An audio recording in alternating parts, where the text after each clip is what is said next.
हाँ जी बच्चों, क्या हाल चाल आप सभी के? कमेंट बॉक्स में टाइप कीजिए। और कैसी चल रही है आप सभी की बोर्ड एग्जाम की तैयारी, ये भी बताइएगा फटाफट।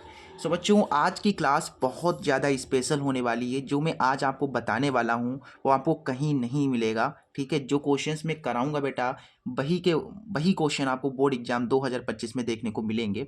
मैथमेटिक्स के सब्जेक्टिव क्वेश्चन जो 2, 4, 6 नंबर वाले होते हैं उन्हें कराने वाले हैं बेटा।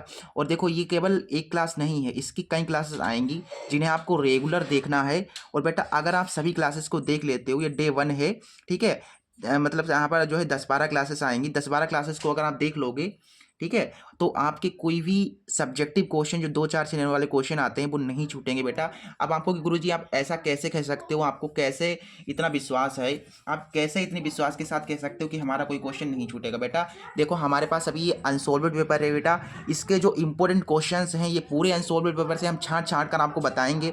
जो जो इंपॉर्टेंट क्वेश्चंस होंगे बेटा, उन्हें हम आपको बताएंगे। और बेटा आपको होगी कि सर सब्जेक्टिव तो तैयार हो जाएंगे, उसके बाद ऑब्जेक्टिव्स का क्या? बेटा लाइव चलता है, जो है शाम 6 बजे लाइव क्लास चलती है ऑब्जेक्टिव्स की। ठीक है, जो ऑब्जेक्टिव्स हम कराते हैं उन्हें भी हम जो है इसी अनसॉल्वड पेपर से छांट कर बताते हैं आपको। तो हर शाम 6 बजे आपको लाइव क्लास को ज्वाइन करना है। वहाँ पर आपको ऑब्जेक्टिव्स हम कराते हैं और आपसे पूछते हैं क्वेश्चंस। आपका टेस्ट भी वहाँ पर हम लेते हैं। ठीक है, तो लाइव आपको 6 बजे हर हर दिन आपको 6 बजे शाम को लाइव क्लास मिल जाया करेगी।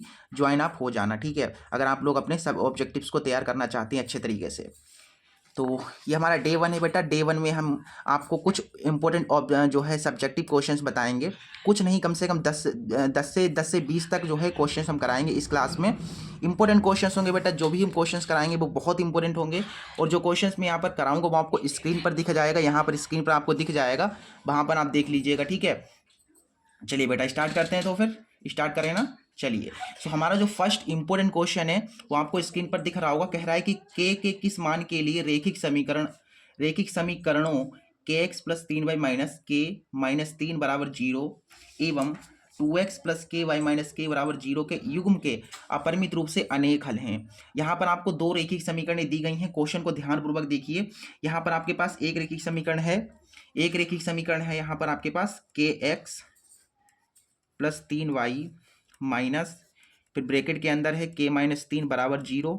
ये पहली रैखिक समीकरण है बच्चा। और दूसरी रैखिक समीकरण आपको दी गई है यहाँ पर 2x प्लस के वाई माइनस के बराबर 0। बेटा ये आपकी दूसरी रैखिक समीकरण है। ठीक है, क्या है? दूसरी रैखिक समीकरण है। और इन दोनों समीकरणों के क्या बताया गया है, इसमें अपरिमित रूप से अनेक हल हैं। मतलब इन्हें जब आप हल करोगे तो अनेक हल आएंगे। क्या है इसके? हैं अनेक हल हैं, मेनी सॉल्यूशंस हैं, अनेक हल हैं। तो आपको यहाँ पर क्या बताना है? तो आपको यहाँ पर के का मान निकालना है। क्वेश्चन समझ में आ गया बेटा? ये दो रैखिक समीकरण हैं, इनके अनेक हल हैं, तो आपको के का मान निकालना है। ये आपका क्वेश्चन है, कई बार बोर्ड एग्जाम में ये क्वेश्चन पूछा गया है। ठीक है, इस टाइप के क्वेश्चन आते हैं। देखिए बेटा, यहाँ पर आपका क्वेश्चन क्या है वो तो आपने समझ लिया। बताया गया है कि अनेक हल हैं। क्या बताया गया है? अनेक हल हैं। इसी पॉइंट को आपको जो है फोकस करना है, इसी पॉइंट पर फोकस करना है। ठीक है, इसी से पूरा क्वेश्चन हो जाएगा। क्या बताया कि अनेक हल हैं। हल कैसे हैं इसके? अनेक हैं। अब अगर अनेक हल हैं तो कंडीशन क्या होती है अनेक हल होने की? अनेक हल होने की कंडीशन क्या होती है? अनेक हल होने की कंडीशन क्या होती है? बताइए फटाफट, मुझे बताइए। अनेक हल होने की कंडीशन होती है, आप सभी को पता, a1/a2 बराबर v1/v2 बराबर c1/c2। ये कंडीशन होती है ना अनेक हल होने की बेटा। यही तो कंडीशन होती है ना अनेक हल होने की बेटा। तो इस तरीके से हम जो है इसको यूज़ करेंगे भाई। a1 b1 c1 a2 b2 c2 गुरुजी कहाँ से मिलेंगे भाई? देखो, a1 b1 c1 आपको पहली समीकरण से मिल जाएंगे। ये हो जाएगा तुम्हारा a1, ये हो जाएगा आपका v1 और ये हो जाएगा c1। और a2 b2 c2 ये होगा, देखो यहाँ पर a2 है, ये b2 है और ये c2 है। मानों को रख दो। a1 कितना है? k है। a2 कितना है? देखिए 2 है। फिर b1 कितना है? 3 है। और b2 तुम्हारा k है। c1 आपका यहाँ पर क्या है? k माइनस 3 है। और ये तुम्हारा k है केवल। ठीक है, ये हो गया। अब आप यहाँ पर से जो है किन्हीं दो को जो है बराबर डाल सकते हैं। आप जो है किन्हीं दो को आप बराबर ले लीजिए। क्या कर सकते हैं यहाँ पर? आप किन्हीं दो को आप बराबर ले सकते हैं। किसी को भी आप यहाँ पर उठा लो। ठीक है, आप किसी को भी यहाँ पर उठा लो। जैसे कि मैं इनको ले लेता हूँ। ठीक है, अगर मैं इनको लूँगा, इनको बराबर लेता हूँ, तब भी हमारा आंसर आ जाएगा। और अगर आप इनको बराबर लेंगे तब भी आपका आंसर आ जाएगा। ठीक है, तो हम क्या करते हैं, हम इनको बराबर ले लेते हैं। देखिए यहाँ पर क्या है, 3/k बराबर हम लेते हैं k-3/k की गुणा 3 से होगी तो 3k आएगा। के की गुणा पहले k से होगी तो k² हो जाएगा। के की गुणा 3 से होगी तो 3k हो जाएगा। यहाँ से क्या आ जाएगा, देखिए 3k माइनस का 3k इधर आ गई, हो जाएगा प्लस का 3k और बराबर में k² है बेटा। 3k और ये तुम्हारे कितने हो जाएंगे, 6k हो जाएंगे और बराबर में k² है। यहाँ पर 2k हैं और यहाँ पर 1 है तो कैंसिल हो जाएगा, यानी कि k का मान यहाँ पर आपको देखने को मिलेगा कितना मिलेगा, k का मान 6 देखने को मिलेगा। तो k का मान कितना है बेटा, 6 है। ठीक है, अगर आप इनको बराबर लेंगे तो क्या आएगा बराबर, देख सकते हैं, एक बार आप देख लीजिए, क्योंकि कुछ बच्चे भरोसा नहीं करते हैं कि गुरुजी आपने इनको बराबर लिया है तभी आया है, अगर आप इनको बराबर लेंगे तो नहीं आएगा। कुछ बच्चों का संदेह रहता है। ठीक है बेटा, यहाँ पर देखो ये सभी बराबर हैं, ये वाला इसके बराबर है, इसके बराबर है, तो कोई भी आप 2 बराबर ले सकते हैं। अगर आप इनको लेंगे तब भी देखिए 6 ही आएगा। देखिए k की गुणा कैसे होगी, k² हो जाएगा, कि 2 की 3 से होगी, 2 3 6 आ जाएगा। ठीक है, अब देखो यहाँ पर स्क्वायर हटा लोगे तो 6 के ऊपर रूट लगेगा। ठीक है, स्क्वायर हटा लोगे तो 6 के ऊपर रूट लगेगा, तो यहाँ पर आ रहा है √6। कितना आ रहा है यहाँ पर, क्या यहाँ पर आ रहा है √6। सो क्वेश्चन थोड़ा सा बेटा मिस में चला गया है, क्वेश्चन थोड़ा सा मिस्टेक में है बेटा। यहाँ पर देखिए, यहाँ पर जो है माइनस, यहाँ पर 12 था बेटा, क्वेश्चन थोड़ा सा गलत हो गया, यहाँ पर बेटा 12 है। ठीक है, यहाँ पर 12 है, इसका मतलब यहाँ पर भी 12 होगा, फिर यहाँ पर हो जाएगा 12 3 बेटा 36। अब देखो यहाँ पर थोड़ा सा मिस्टेक में चला गया। अब बताइए 36 का वर्गमूल कितना होता है बेटा, 6 होगा प्लस माइनस में, तो हमारा जो k का आएगा वो कितना आएगा, k का जो मान आएगा वो आ जाएगा 6 + -6। इस तरीके से इस क्वेश्चन को करना था। और सभी को ये क्वेश्चन समझ में आया कि नहीं समझ में आया।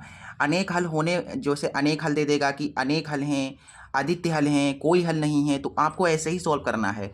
ठीक है, बस कंडीशन थोड़ी चेंज हो जाती है। अब आ जाओ सेकंड क्वेश्चन पे। जो सेकंड हमारा इंपॉर्टेंट क्वेश्चन है वो क्या कह रहा है बेटा, देखिए सेकंड क्वेश्चन जो कि हमारा बहुत ही इंपॉर्टेंट क्वेश्चन है बेटा। ठीक है, कई बार बोर्ड एग्जाम में आया है, कह रहा है कि एक बेलन के आधार की त्रिज्या 4 सेंटीमीटर है, ऊंचाई 14 सेंटीमीटर है, तो बेलन का वक्र पृष्ठ क्षेत्रफल कितना होगा। यहाँ पर एक बेलन है, ठीक है, एक क्या है बेलन है, उस बेलन की आपको त्रिज्या यानी कि r दे रखी है 4 सेंटीमीटर। ठीक है, और ऊंचाई दे रखी है 14 सेंटीमीटर, और आपसे पूछ रहा है यहाँ पर वक्र पृष्ठ, क्या पूछ रहे हैं आपसे, वक्र पृष्ठ क्षेत्रफल कितना होगा, वक्र पृष्ठीय क्षेत्रफल कितना होगा, ये आपसे पूछा गया है बेलन का। तो बेटा बेलन का वक्र पृष्ठीय क्षेत्रफल कैसे निकालते हैं बताइए।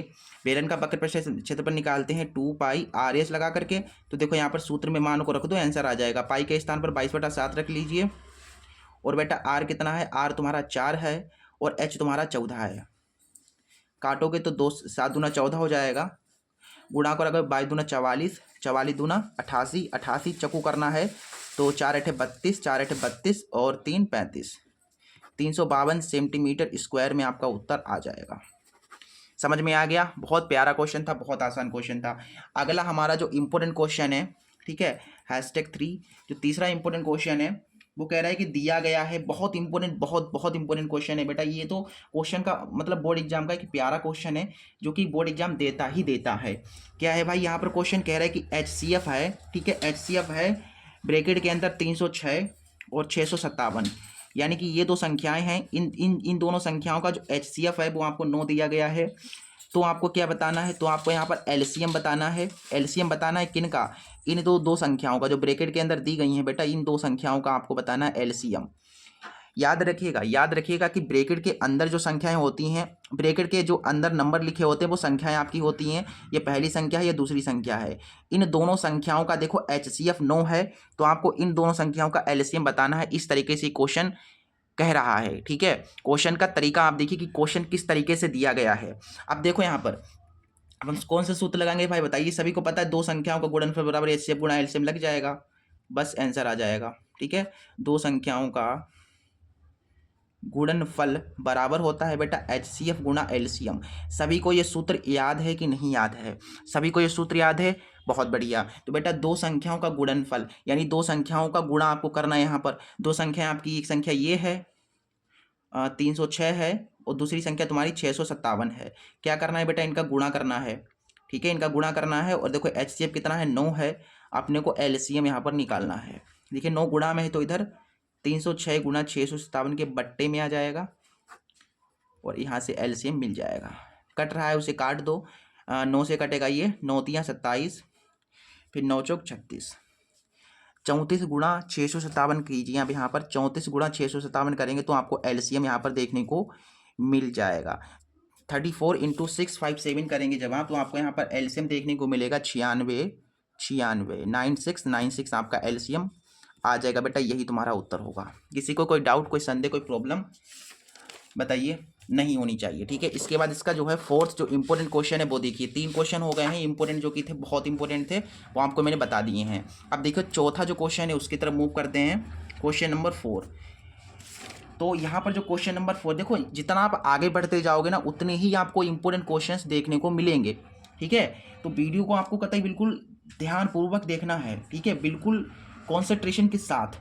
ऐसे ही खिलवाड़ मत समझिएगा। जो क्वेश्चन यहाँ पर बताए जा रहे हैं वही एग्जैक्टली क्वेश्चन आपको बोर्ड एग्जाम में देखने को मिलेंगे, याद रखिएगा। यहाँ पर अगला जो क्वेश्चन है कह रहा है कि 10 मीटर लंबी एक सीढ़ी एक दीवार पर टिकाने पर भूमि से 8 मीटर की ऊंचाई पर स्थित एक खिड़की तक पहुंचती है। दीवार के आधार से सीढ़ी के निचले सिरे की दूरी ज्ञात कीजिए। बहुत प्यारा क्वेश्चन है, बहुत प्यारा क्वेश्चन है बच्चा। क्या है यहाँ पर, एक सीढ़ी है और एक दीवार है। भाई दीवार बना लेते हैं, ये दीवार है और ये ज़मीन पर भाई दीवार तो खड़ी होगी। और सीढ़ी कैसे लगाते हैं आप लोग बताओ? आप लोग सीढ़ी ऐसे लगाते हो, ऐसे करके, और यहाँ पर खिड़की है बेटा, यहाँ पर खिड़की है, मान के चलो खिड़की यहाँ पर है। तो बेटा ये जो दीवार आपने, ये जो आपने सीढ़ी लगाई है वो खिड़की तक लगाई है ऐसे करके। बताया गया है कि जो सीढ़ी की लंबाई है, देखो 10 मीटर लंबी एक सीढ़ी, यानी ये जो सीढ़ी है ये कितने मीटर लंबी है? ये 10 मीटर लंबी है बेटा। कितने मीटर लंबी है? 10 मीटर लंबी है बेटा ये, ठीक है। और बताया गया है कि टिकाने पर भूमि से 8 मीटर ऊंचाई पर स्थित है खिड़की, यानी ये जो खिड़की है ये भूमि से कितने मीटर ऊंची है? 8 मीटर ऊंची है बेटा। तो आपको यहाँ से लेकर के बताया गया कि दीवार से लेकर के सीढ़ी तक की दूरी बतानी है, यहाँ यानी कि यहाँ से लेकर के यहाँ तक का आपको डिस्टेंस बताना है। क्वेश्चन समझ में आ गया ना? बहुत प्यारा क्वेश्चन है। अगर आप चाहें तो यहाँ पर पाइथागोरस लगा सकते हैं, पाइथागोरस ही लगानी पड़ेगी बेटा। पाइथागोरस यहाँ पर लगाइए फटाफट, तो आपका आंसर आ जाएगा। देखो कर्ण पता है, लंब पता है, आधार निकालना है, तो पाइथागोरस यहाँ पर हम यूज करेंगे। बाय पाइथागोरस थ्योरम, ठीक है। पाइथागोरस थ्योरम के हिसाब से क्या होता है कि कर्ण का स्क्वायर, कर्ण 10 है तो 10 का स्क्वायर बराबर होगा लंब का स्क्वायर, लंब तुम्हारा 8 है तो 8 का स्क्वायर, प्लस आधार स्क्वायर, आधार तुम्हारा ये है कुछ, तो आधार मान के चलो हमें निकालना है। यानी अपने को देखो यहाँ से ए मान लो, इसे बी मान लो, इसे सी मान लो, यानी कि अपने को बी सी निकालना है। 10 का स्क्वायर 100 होगा, 10 8 का स्क्वायर 64 होगा, प्लस का BC स्क्वायर, प्लस का 64 बेटा जब आप इधर ले आओगे तो काहे का हो जाएगा? माइनस का हो जाएगा बेटा, क्योंकि चिन्ह बदल जाते हैं पंचांतर में। अब बताइए 100 में से 64 चले गए तो आपके पास कितने बचे? 27 बचे, नहीं 26 बचे ना, नहीं कितने बचे? 36 बचे, सॉरी 36 बचे, ठीक है। और यहाँ से BC स्क्वायर, स्क्वायर हटा लोगे तो 36 के ऊपर रूट लग जाएगा, तो BC बराबर आ जाएगा बेटा ये 36 का वर्गमूल क्या होता है? 6 होता है, प्लस माइनस में, क्योंकि रूट से जो अंदर संख्या है, जो रूट के अंदर है, जब इसका वर्गमूल आप निकालोगे तो प्लस और माइनस दोनों में आएगी, तो आपके पास जो वर्गमूल होगा वो होगा +6।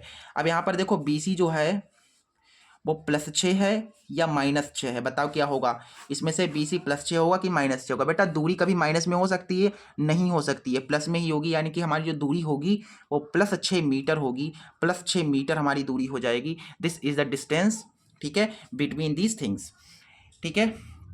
समझ में आ गया? बताइए। बहुत अच्छे तरीके से समझ में मज़ा आया ना बेटा? तो वीडियो को लाइक करो ना, फिर वीडियो को लाइक करने में कंजूसी क्यों कर रहे हो? दबा करके लाइक करो और एक फ्रेंड के पास शेयर कर दो बेटा, ठीक है। इतनी महारथ, मतलब इतनी यहाँ पर महासंग्राम चल रहा है क्वेश्चंस का कि एक से एक क्वेश्चन आपको देखने को मिल रहे हैं।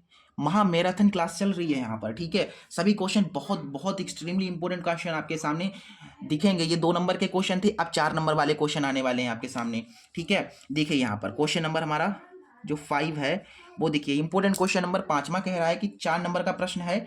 इस तरीके से क्वेश्चन कह रहा है कि ऐसी 2 संख्याएं ज्ञात कीजिए जिनका योगफल 27 हो और गुणनफल 182 हो। 2 संख्याओं की बात करी गई बेटा यहाँ पर ये आपको बात ध्यान में रखनी है। 2 संख्याओं की बात करी गई है और वही 2 संख्याएं हमको निकालनी है, वही 2 संख्याएं हमको निकालनी है। तो उन 2 संख्याओं को हमें कुछ मानना पड़ेगा भाई, मानना पड़ेगा ना। तो यहाँ पर हम क्या करेंगे? मानेंगे। यहाँ पर माना वह है दो संख्याएं जो आपकी हैं भाई, दो संख्या अपने को तो पता है नहीं, तो मैंने मान लिया x है पहली संख्या, दूसरी संख्या y है।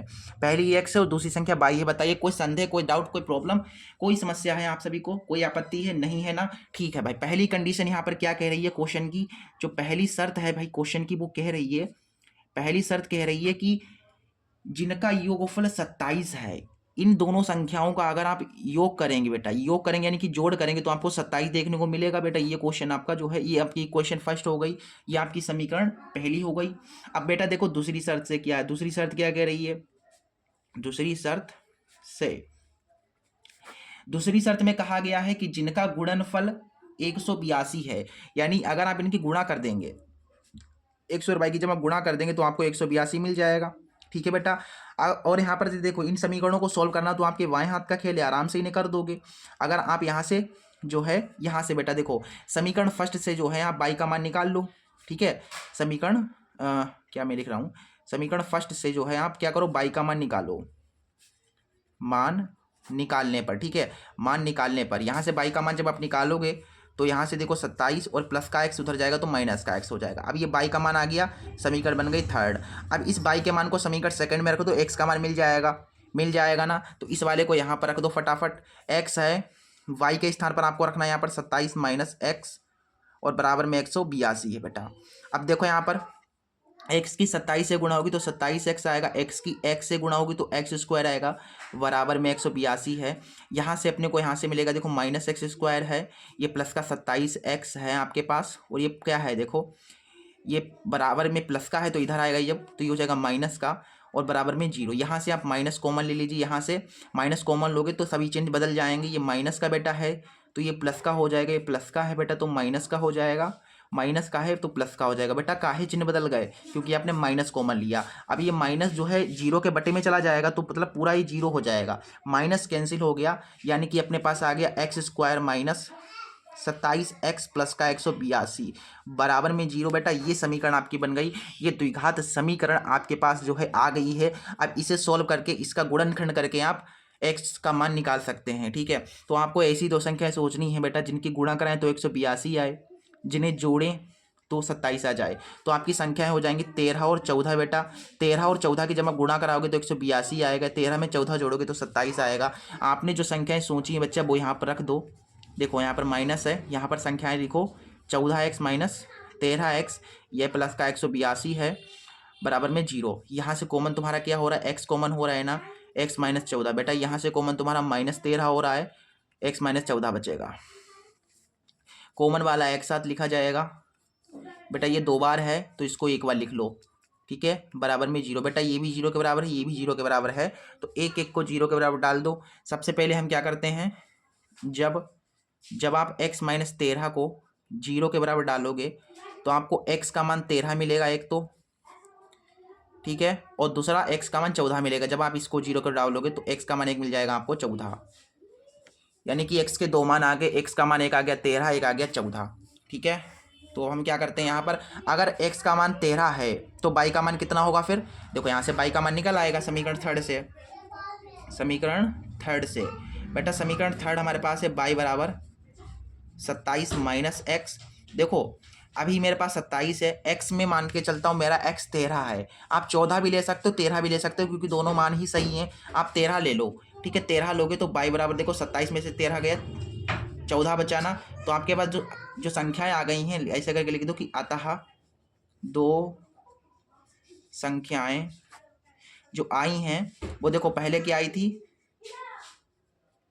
थी भाई, x का जो मान आया था वो 13 आया था, फिर ये y का मान 14, यानी कि 13 का मान 14 हमारा उत्तर हो जाएगा। This is the answer of this question and these are number which is, जब हम इनको जोड़ेंगे बेटा 14 और 13 को देखो 27 मिलेगा, और 14 13 की गुणा कराओगे तो 182 मिलेगा। बेटा ये तुम्हारा क्वेश्चन का उत्तर हो जाएगा। This is the right answer of this question. आगे क्वेश्चन पे मूव करें बेटा, अगले क्वेश्चन पे मूव करें भाई। क्वेश्चन तो आपको दिख जाएगा स्क्रीन पर।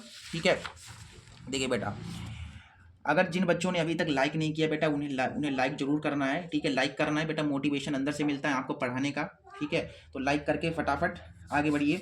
देखिए क्वेश्चन नंबर हमारा जो है कितने हो गए क्वेश्चन भाई, क्वेश्चन हमने 5 करा दिया ना। क्वेश्चन नंबर देखिए छठा, सभी क्वेश्चन इंपॉर्टेंट है, इग्नोर मत कीजिएगा। जो क्वेश्चन आपको आता है बहुत बढ़िया है, अगर नहीं आता तो आपको सीखना है यहाँ पर, ठीक है।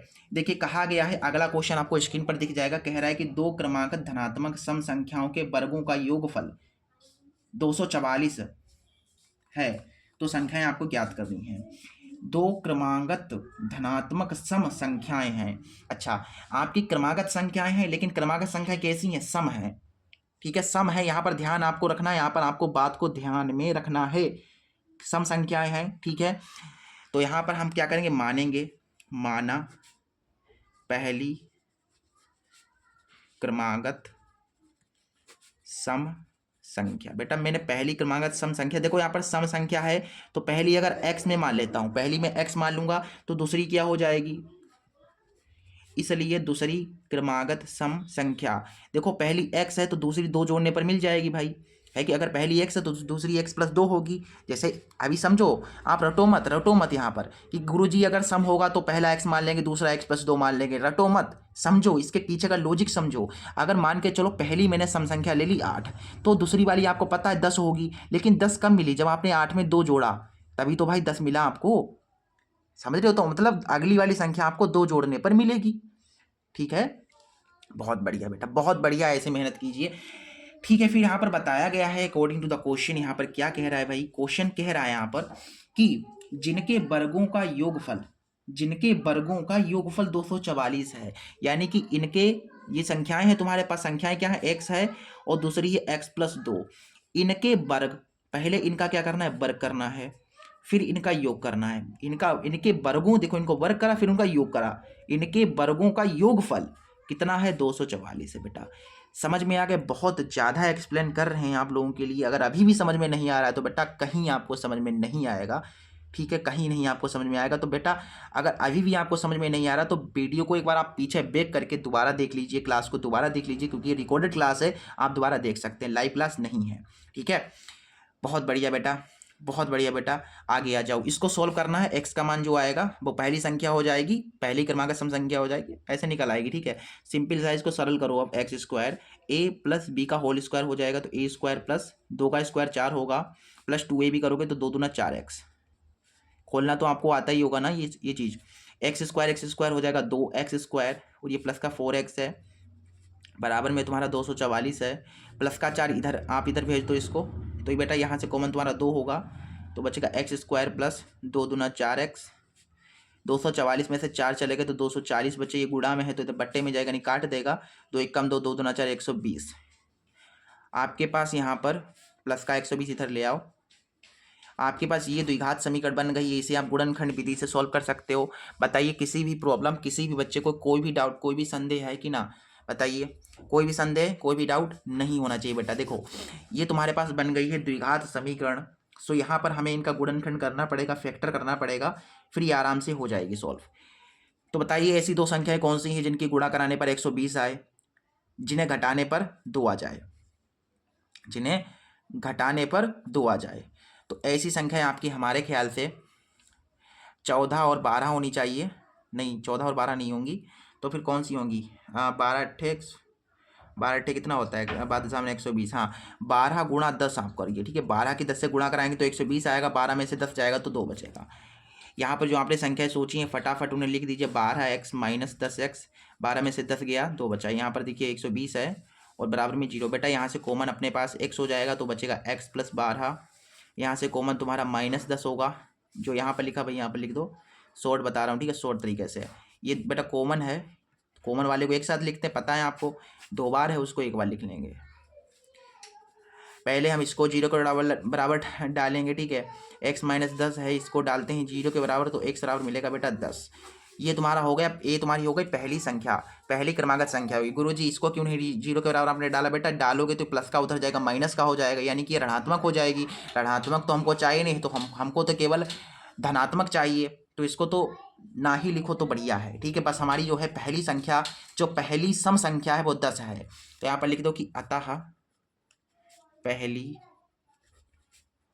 क्रमागत धन सम संख्या 10 है, तथा अब बताइए दूसरी क्या होगी, अगर पहली 10 है तो दूसरी क्या होगी, बताइए भाई 12 होगी, आप सभी को पता 2 जोड़ देना है तो 12 हो जाएगी।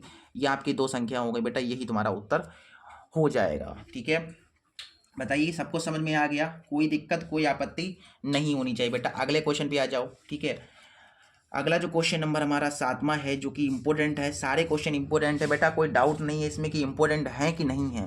आप कमेंट नहीं आना चाहिए कि सर आप ये क्वेश्चन करा रहे हो इंपॉर्टेंट है कि नहीं है, बहुत इंपॉर्टेंट है बेटा।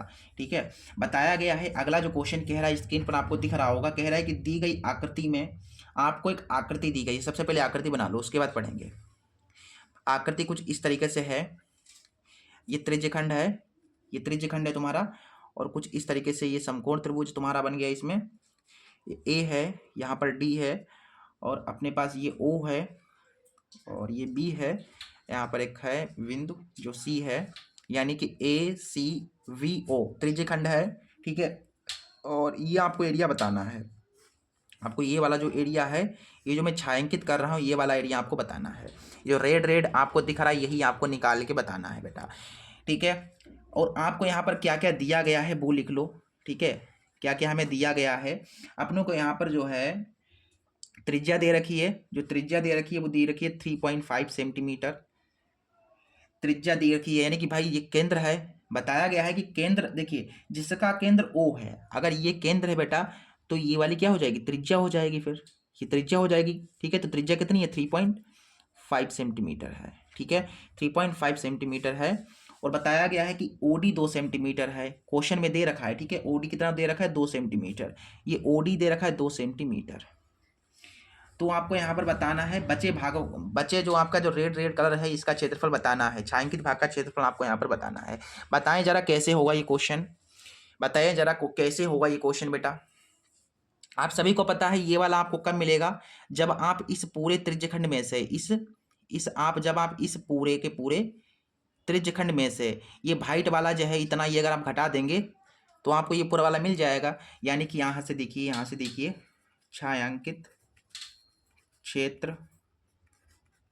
का क्षेत्रफल अपन लोग को कब मिलेगा, ये कब मिलेगा बेटा, जब आप इस त्रिज्यखंड के क्षेत्रफल में से, त्रिज्यखंड का क्षेत्रफल, इस त्रिज्यखंड के क्षेत्रफल में से ये जो समकोण त्रिभुज बन रहा है, ये जो समकोण त्रिभुज बन रहा है, इसका जब आप जो है क्षेत्रफल घटा देंगे, यानी कि एरिया कर देंगे। इस एरिया किसका घटा देंगे, BOD का, ये ट्रायंगल है तुम्हारा। ठीक है, देखो यहाँ पर त्रिज्यखंड का क्षेत्रफल क्या होता है बेटा, त्रिज्यखंड का क्षेत्रफल होता है थीटा बटा 360 गुणा पाई आर स्क्वायर।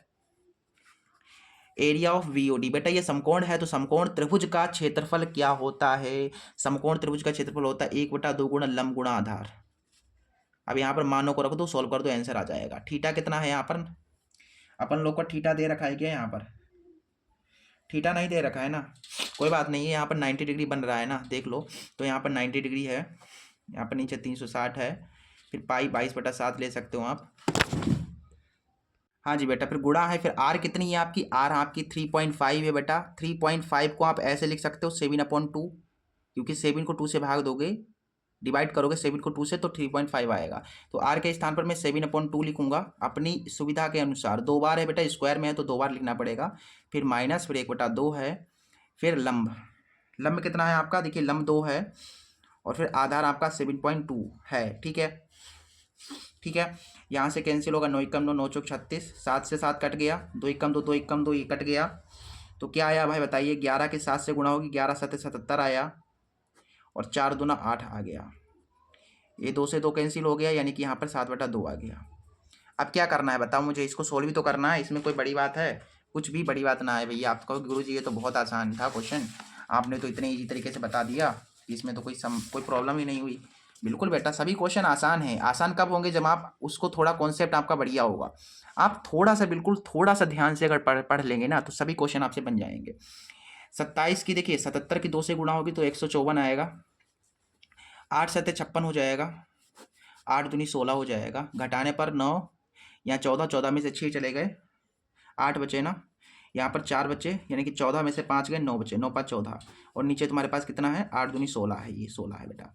काटने पर आपको देखिए 4 चौको 16, 2 से काटे 2 8 16 हो जाएगा, फिर 2 चौको 8, 2 ने 18, 49/8 आएगा बेटा। 49/8 जो है सेंटीमीटर स्क्वायर में आपका उत्तर आ जाएगा बच्चा। ये तुम्हारा हो गया उत्तर, ठीक है, ये तुम्हारा हो गया आंसर। समझ में आ गया बेटा? बताओ, समझ में आ गया हो तो आगे बढ़ें फिर हम। बताइए, बताएं जरा सभी लोग, आ गया नहीं आ गया? ठीक है, बहुत बढ़िया बेटा, आगे बढ़ते हैं। क्वेश्चन बेटा चलो आगे बढ़ते हैं। क्वेश्चन नंबर 7 तक हो गए ना हमने। क्वेश्चन नंबर 8वां जो हमारा इंपॉर्टेंट क्वेश्चन है, क्वेश्चन नंबर 8वां जो हमारा सबसे इंपॉर्टेंट क्वेश्चन है, वो क्या कह रहा है बच्चा? क्वेश्चन नंबर 8 कह रहा है, क्वेश्चन आपको स्क्रीन पर दिख जाएगा, ठीक है बेटा, वहां पर देख लो। कह रहा है कि निम्नलिखित बारंबारता बंटन सारणी से माध्यिका ज्ञात कीजिए। एक सारणी दी गई है जिससे आपको माध्यिका निकालनी है, मीडियन आपको निकालनी है। यहाँ पर क्या है, वर्ग अंतराल है, ठीक है। पहले तो वर्ग अंतराल आपको यहाँ पर गिवन है। वर्ग अंतराल के बाद आपको यहाँ पर दे रखी है बारंबारता। फिर कुछ इस तरीके से जो है आंकड़े नीचे दिए गए हैं। वर्ग अंतराल में जो है आंकड़े दिए गए हैं वो है 0 से 10, 10 से 20, 20 से 30, 30 से 40 एंड 40 से 50। बारंबारता दे रखी है 6, 9, 12, 8, 6, 9, 12, 8 और 15, ठीक है। आपको यहाँ पर क्या बताना है, माध्यक बताना है। तो माध्यक निकालने के लिए सूत्र क्या होगा बताओ? माध्यक निकालने के लिए सूत्र होता है L plus N/2 minus CF upon F गुना H, ये सूत्र होता है ना। अब इसमें आपको जो है यहाँ पर इसको सॉल्व कर देना है, ठीक है। इसमें क्या कर देना है, आपको सॉल्व कर देना बच्चा। देखो यहाँ पर इसमें हमें चाहिए क्या होगा गुरुजी? गुरुजी इसमें हमें N चाहिए, L चाहिए, CF चाहिए, F चाहिए, H चाहिए, तभी तो इसमें मान को रख पाएंगे। अभी पता तो कुछ है नहीं, तो ऊपर ये जो दी गई है सारणी, इसी से हम सब कुछ निकाल सकते हैं बेटा। देखो CF आपको यहाँ पर बनानी पड़ेगी अपने तरफ से। CF यानी कि संचयी बारंबारता आपको बनानी पड़ेगी बेटा। तो संचयी बारंबारता कैसे बनेगी? ये जो बारंबारता है, ये जो F है, इसका जो पहला आंकड़ा है उसको आपको एच लिख देना है। जैसे 6 तक 6 लिख दिया, फिर 6 में ऐसे करके फिर क्रॉस में आपको जोड़ना है, तिरछे तिरछे आपको जोड़ना है। तो 9 में 6 जोड़ोगे तो 15 हो जाएगा, 15 में 12 जोड़ोगे तो 27 हो जाएगा, 27 में 8 जोड़ोगे 35 हो जाएगा, 35 में 5 40 50 हो जाएंगे यहाँ पर, ठीक है। तो ये तुम्हारे पास आ गया बेटा। ये जो लास्ट में आया है नंबर, ये जो लास्ट में आपको नंबर मिला है, यही तुम्हारा N है, यानी N तुम्हारा 50 है। N तुम्हारा कितना है बेटा? 50 है। अब गुरुजी F क्या होगा? तो इसमें जो ये F है, इसमें जो सबसे बड़ा है वही F है, तो भाई इसमें सबसे बड़ा 15 है, यानी कि F हमारा 15 होगा। 15 के सामने वाले के ऊपर वाला CF होता है। आपको पता होना चाहिए कि F जो आया है उसके सामने वाले के ऊपर वाला CF होगा। F कितना आया गुरुजी? F आया 15। और CF कितना आया गुरुजी? CF आया 35। F के पीछे वाला L होगा बेटा, ये L तुम्हारा 40 है। अब गुरुजी H भी बता दो। H माने अंतर, कितने कितने का अंतर है इस अंतराल में? 10 में से 0 गया 10 बचा, 20 में से 10 गए 10 बचे, 30 में से 20 गए 10, यानी 10 10 का अंतर है। अभी जो मान आ गए इनको रख दो, आंसर आ गया। L कितना है बेटा? L कितना है? L तुम्हारा 40 है। N यहाँ पर 50 रखोगे तो 50 को फिर देखो यहाँ पर 50 रखोगे ना, फिर 50 को 2 से भाग दोगे यानी कि 25 आएगा। CF कितना है बेटा? CF 35 है। F कितना है? F तुम्हारा 15 है। फिर गुना H तुम्हारा 10 है। काटोगे तो 5 या 15, 5 दूना 10, ये कट जाएगा, ये 40 है। 25 में से 35 चले जाएंगे तो आपके पास बचेंगे, सही है ना? बिल्कुल सारा कुछ ठीक है। 25 में से 35 आपके चले गए तो आपके 10 बचे माइनस के 10 बचे, और नीचे तुम्हारे 3 है, गुणा में आपके 2 हैं। तो देखो यहाँ से 40 प्लस माइनस ये हो जाएगा माइनस, ठीक है। फिर 10 दूना हो जाएगा तुम्हारा 20, और नीचे 3 है। देखो यहाँ पर इसको थोड़ा यहाँ पर हम सिंप्लीफाई कर लेते हैं। 3 चौके 12, 120 हो गया। फिर 20 कम 20 हो गया, फिर नीचे 3, 100 आया, नीचे 3 आया। अब 100 को आप 3 से जब भाग दोगे तो आपके पास आएगा 3 3 9, और फिर 10 यानी कि 3 3 9, फिर 3 3 9 यानी कि 33.33 के करीब आपका माध्यक आ जाएगा। बताइए, कोई डाउट, कोई संदेह, कोई प्रॉब्लम नहीं होनी चाहिए। हाँ जी बेटा, चलो नेक्स्ट क्वेश्चन मूव करते हैं। क्वेश्चन नंबर हमारे पास 9वां, ठीक है। नेक्स्ट क्वेश्चन जो है बहुत इंपॉर्टेंट क्वेश्चन है बेटा, 6 नंबर का क्वेश्चन है, ठीक है। आपके पास जो क्वेश्चन आने वाला है बहुत इंपॉर्टेंट क्वेश्चन है, ठीक है। ये 2022 और 23 में आ चुका है। 2025 में आने के हाईली चांसेस इस क्वेश्चन के, ठीक है। क्वेश्चन जो है आपको स्क्रीन पर दिख जाएगा, वहां पर देख लीजिएगा। कह रहा है कि भूमि पर स्थित बिंदु X से ऊर्ध्वाधर स्थित मीनार PQ के शीर्ष Q का उन्नयन कोण 60 डिग्री है। बिंदु X से 40 मीटर ऊंचाई पर स्थित बिंदु Y से शीर्ष Q का उन्नयन कोण 45 डिग्री है। मीनार PQ की ऊंचाई और PX की दूरी ज्ञात कीजिए। बेटा इतना बड़ा क्वेश्चन आपको दिख रहा है, मैं जो कह रहा हूँ उसको ध्यानपूर्वक समझिएगा, क्वेश्चन ऑटोमेटिक आपके दिमाग में फिट हो जाएगा। बेटा क्या है, सबसे पहले तो जमीन होगी, जमीन होगी, आप सभी को पता है जमीन तो होगी होगी, ठीक है। इस जमीन पर एक बिंदु उन्होंने कह दिया कि भाई एक्स है, तो मैं क्या करता हूँ यहाँ पर एक बिंदु ले लेता हूँ एक्स, ठीक है। एक्स मैंने बिंदु ले लिया इस जमीन के ऊपर, कहीं पर भी एक एक्स बिंदु ले लो। बताया गया है कि मीनार पी क्यू है, यानी कि भाई एक मीनार है पी क्यू है। आप कहोगे गुरुजी पी यहाँ पर रखें कि पी यहाँ पर रखें, कहाँ पर रखें पी हम? बोला गया है कि शीर्ष क्यू, यानी कि ऊपर जो शीर्ष होगा वो क्यू होगा, तो इसका मतलब ये पी होगा। फिर देख लीजिए पी क्यू मीनार हो गया, ठीक है, तुम्हारा पी क्यू मीनार हो गया। फिर बोला गया है कि क्यू का उन्नयन कोण, यानी शीर्ष क्यू के साथ जो, यानी कि यहाँ से एक्स से, ठीक है, एक्स से इस शीर्ष क्यू का जो उन्नयन कोण है वो है 60 डिग्री। बेटा ये क्वेश्चन कह रहा है। फिर आगे क्या कहा गया है, इसमें आगे कहा गया है कि बिंदु एक्स से 40 मीटर ऊंचाई पर, यानी इसी वाले बिंदु एक्स से, इस वाले बिंदु एक्स से 40 मीटर ऊंचाई पर, जैसे मैंने यहाँ से ले लिया इस तरीके से, 40 मीटर ऊंचाई पर एक बिंदु है बाई, ठीक है, 40 मीटर ऊंचाई पर ये बाई बिंदु है, ठीक है, ये वाला वाई बिंदु है, ठीक है, वाई बिंदु है। बोला गया है कि एक्स से 40 मीटर ऊंचाई पर स्थित वाई से शीर्ष क्यू का उन्नयन कोण, यानी कि इस वाले बिंदु से, अब इस वाले बिंदु से शीर्ष का जो उन्नयन कोण है वो कितना है, इसको इससे मिला दो ऐसे करके, वो 45 डिग्री है। बेटा कितना है, 45 डिग्री है। तो आपको यहाँ पर ये जो पी क्यू मीनार है, पी क्यू ये जो मीनार है इसकी ऊंचाई बतानी है, और ये पी एक्स यानी यहाँ से लेकर के यहाँ तक की दूरी बतानी है। समझ में आ गया? चलिए देखिए कैसे करेंगे। इसे ए नाम दे दो, ठीक है। देखो यहाँ पर हमें पी क्यू चाहिए, सबसे छोटा इसमें त्रिभुज आप ले सकते हैं। पहले तो सबसे छोटा त्रिभुज क्यू वाई ए ले लो, ठीक है। तो त्रिभुज क्यू वाई ए में, इस वाले त्रिभुज में आप टेन थीटा लेंगे, तो टेन थीटा बराबर क्या होता है बेटा, टेन थीटा बराबर होता है लंब बटा आधार, ठीक है, लंब बटा आधार होता है। देखिए यहाँ से टेन थीटा कितना है भैया, इसका 45 है। लंब कितना है बेटा इसका, देखिए इस वाले त्रिभुज में जो लंब है वो क्यू ए है, क्यू ए है, ठीक है। अच्छा, और ये ए पी, देखो नहीं नहीं नहीं, हाँ लंब ये है तुम्हारा क्यू ए, फिर उसके बाद क्या आधार है, आधार तुम्हारा बाई ए है, ठीक है। कभी कभार डिस्ट्रैक्ट हो जाता हूँ, कभी मैं जो है, देखो बेटा ये 40 है ना, इसके सामने वाला ये भी 40 ही होगा, पता है ना आपको भाई, आमने सामने की भुजाएं बराबर हैं, ये वाला इसके बराबर है, ये वाली भुजा और ये वाली भुजा इसके बराबर है, क्योंकि समांतर है, ठीक है। चलिए देखिए यहाँ से टेन 45 का मान 1 होगा, फिर क्यू ए और बटा में वाई ए, बाई ए की 1 से गुणा होगी तो वाई ए आएगा, और ये आगे तुम्हारा क्यू ए। बाकी अगर आप क्यू ए निकालना चाहें तो निकल पाएगा क्या, निकल पाएगा क्या? इतना 40 है, हमें ये पूरा निकालना है, यानी ये पूरे में से अगर हम इस पी क्यू में से इस 40 को घटा दें तो ये वाला मिल जाएगा, है कि नहीं? बाकी आप चाहें तो अभी यहीं पर इतना ही छोड़ दो, आगे देखेंगे इसको, ठीक है। अभी इतना ही छोड़ दो, आगे जो होगा उसको देखा जाएगा, ठीक है। थोड़ा जूम कर लूँ क्या, थोड़ा जूम कर लेता हूँ, इतना क्लियर है, हाँ इतना सही है।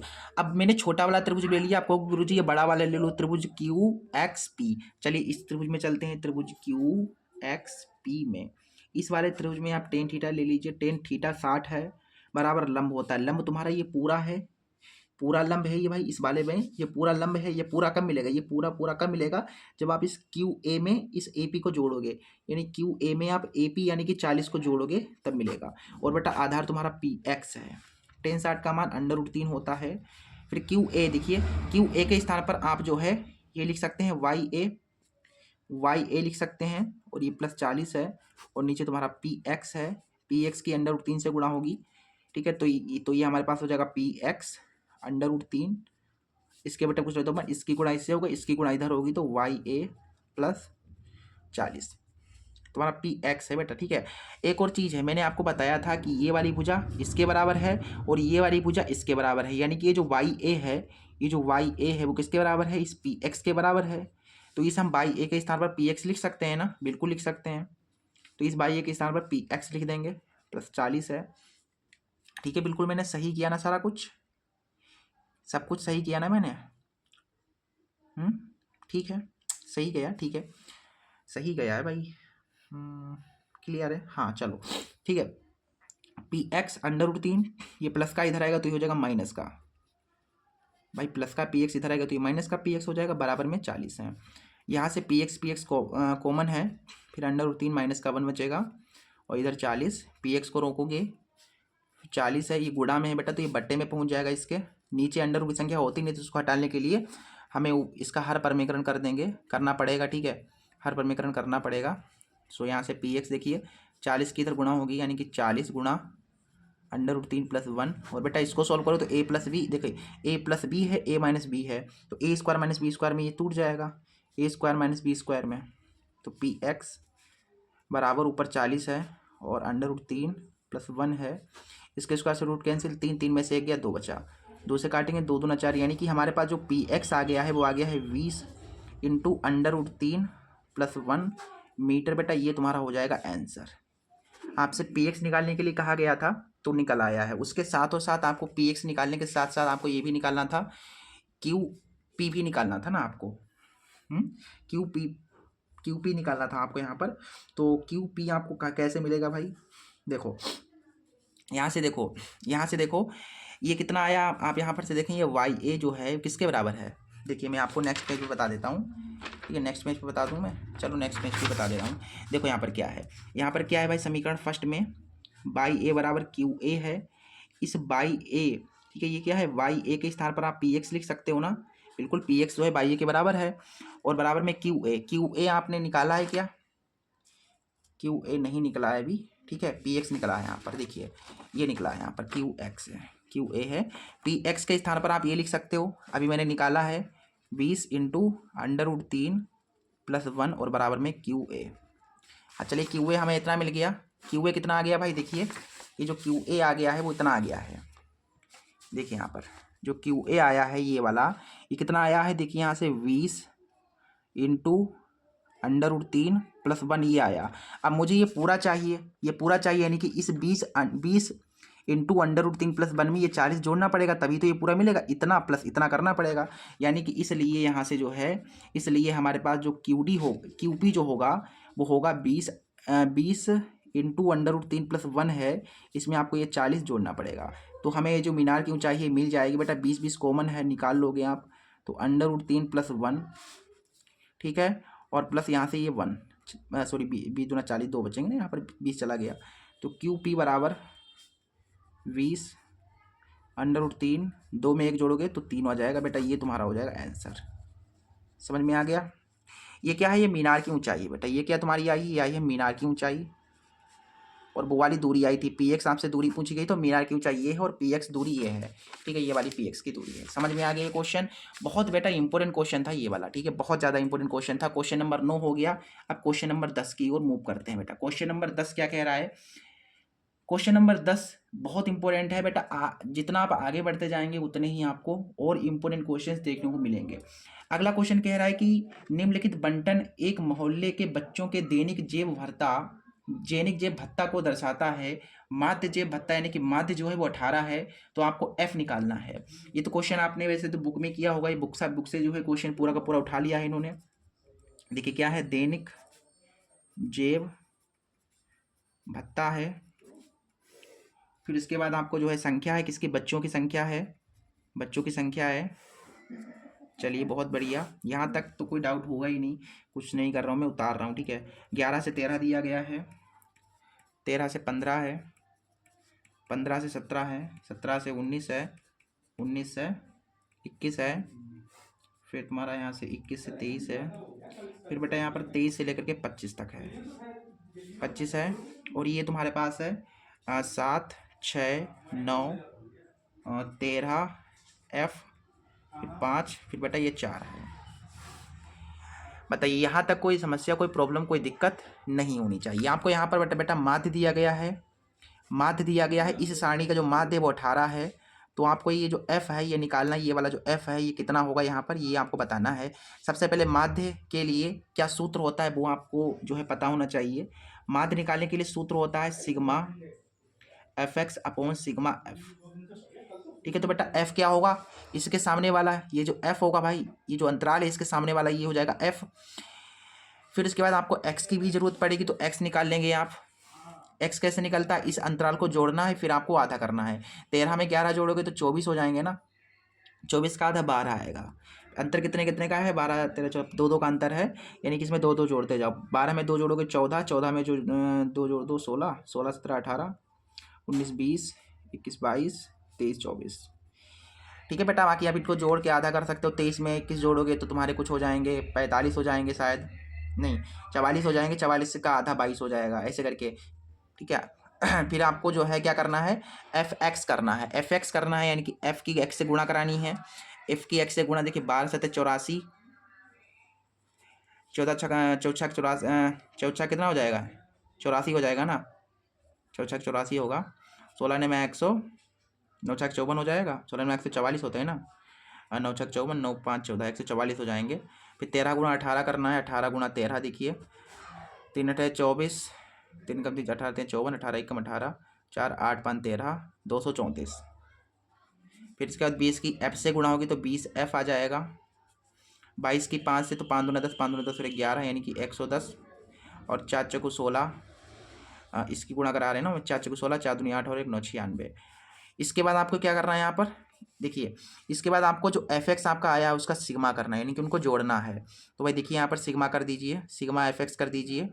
देखो इनको जोड़िए, 4+4+4, 4×4 = 8, 4 × 12, 16, 16, ये नहीं जोड़ना, ये एफ वाला बाद में जोड़ देंगे, इसको नहीं जोड़ना है क्योंकि ये हमें पता नहीं है अभी, ठीक है। 4×4 = 36, 16 हो गए, 16 में 0 जोड़ोगे 16, 16 में 6 जोड़ोगे तो 22 हो जाएंगे, 16×6 = 22।